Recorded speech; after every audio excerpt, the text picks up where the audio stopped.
Joyce and Kate are back with me. So, Joyce, Trump's first contempt hearing, that was heated. The judge scolded and schooled Todd Blanche for failing to offer any facts in his defense of Trump, saying, quote, "You've presented nothing. You're losing all credibility with the court." What's the biggest risk for Trump as he prepares for a second contempt hearing Thursday? So the biggest risk, I mean, the statute here controls what the judge can do to punish a violation of the gag order, and the biggest risk is 30 days in custody. The judge can't exceed that here. I wouldn't expect him to jump straight to that. Typically, you'll see a judge impose graduated sanctions in a case like this, and the judge will maybe start with a fine and admonish the defendant about the consequences if he continues to violate the order. This is a very unusual situation, though, where repeated violations have occurred. The DA's office has asked for a second show cause order. There have been repeat violations.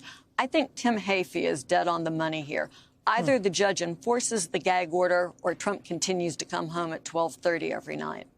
And look, Kate, prosecutors, they haven't asked for Trump to be jailed for the gag order violations, but Secret Service went ahead and prepared in the event Trump gets thrown in lockup. What was that about? Did it have any effect on Trump? Was he rattled by it?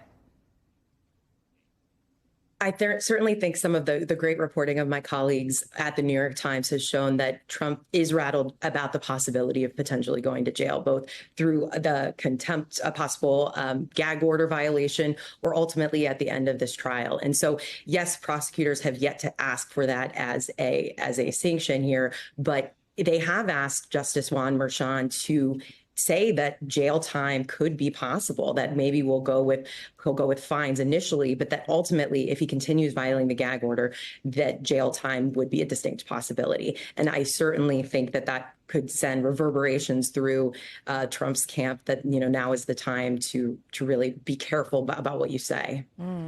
So, Joyce, the odds of Jack Smith putting Trump on trial this year, they appear to be sinking after the Supreme Court hearing on Trump's immunity claims in his D.C. January 6th case. Here's what Trump ally, again, Senator Lindsey Graham, said today. Let's watch. I think the court's going to find that presidential immunity exists for President Trump like every other president, but you got to be within the scope of being president. I think they'll send it back to the lower courts to find out exactly what actions fall within presidential immunity and what are considered personal. I think that's the way this will end. It will be some immunity for some of the actions. So, Joyce, which specific Trump actions on January 6th do you think will qualify for immunity? So first, it's important to say that we don't know where the Supreme Court will land on this. It was tough, I think, to find 5 votes in oral argument, mostly because the Chief Justice was unusually quiet and didn't really give much inclination of where his vote was likely to fall.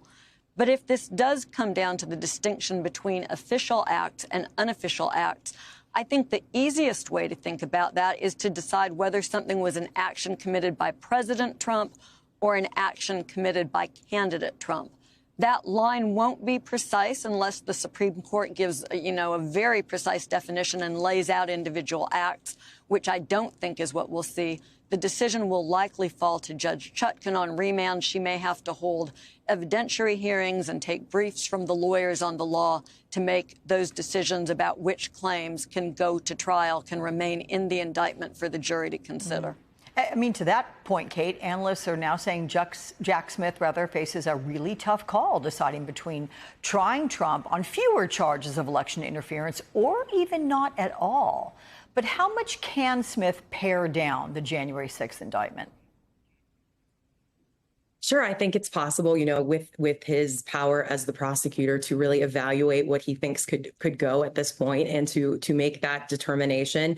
I think that is a very challenging question of what he wants to do now versus potentially after all the appeals courts have all the courts have their say. It's certainly a challenging decision that I'm sure he's very, very in the midst of making at this point. Okay, Kate Christobeck and Joyce Vance. Ladies, thank you so much. Appreciate both chats this hour.